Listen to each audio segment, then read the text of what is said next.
ये कहानी है एक गांव में रहने वाली एक आत्मनिर्भर किसान की कहानी। एक छोटा सा गांव जहां हरियाली कम, सूखी जमीन और धूल भरे रास्ते ज्यादा है।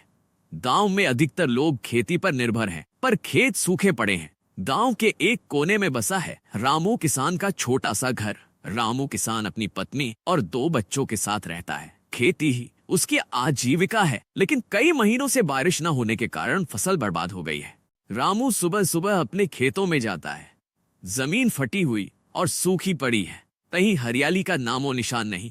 रामू के चेहरे पर चिंता की लकीरें साफ झलकती हैं। उसके खेतों में खड़ी फसल मुरझाई और भूरे रंग की हो चुकी है। वह सोच में डूबा है कि अगर बारिश नहीं हुई तो इस बार परिवार को कैसे पालेगा। उसकी आंखों में आंसू हैं, लेकिन दिल ने उम्मीद की एक हल्की किरण अब भी बाकी है। घर पर रामू की पत्नी सुमन दिन रात मेहनत कर रही है। बच्चों को चुप कराने के लिए वह घास फूस से बनी रोटी और पानी दे रही है। बच्चे मासूमियत से पूछते हैं, माँ क्या इस बार हमें अच्छा खाना मिलेगा? सुमन उन्हें दिलासा देती है, लेकिन उसकी आंखों में भी चिंता और दुख साफ दिखता है। रात का समय है। रामू और सुमन घर के बाहर बैठे आसमान की ओर देख रहे हैं। रामू मन ही मन प्रार्थना कर रहा है कि भगवान बारिश कर दे। अचानक हवा में ठंडक आती है और बादलों की गर्जना सुनाई देती है। रामू और सुमन की आंखों में चमक आ जाती है। दोनों बेसब्री से आसमान को देखते हैं। अचानक बूंदें गिरनी शुरू होती हैं। रामू और सुमन खुशी से झूम उठते हैं। बच्चे भी बाहर आकर बारिश में नाचने लगते हैं। पूरे गांव में खुशी की लहर दौड़ जाती है। हर कोई अपने खेतों की ओर भागता है।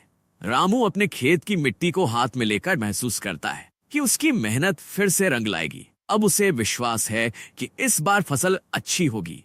कुछ महीनों बाद रामू के खेतों में हरियाली छा जाती है।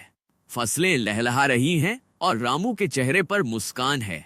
वह अपने बच्चों और पत्नी के साथ खेतों की ओर देखता है। मेहनत और संघर्ष ने उसे एक बार फिर नई उम्मीद दी है। गांव में भी सबके चेहरे खिल उठे हैं। यह कहानी है उस उम्मीद की जो मुश्किल वक्त में भी हमें आगे बढ़ने की ताकत देती है। ऐसे वीडियो देखने के लिए मेरे चैनल को सब्सक्राइब कीजिए और वीडियो अच्छी लगी तो लाइक कर देना।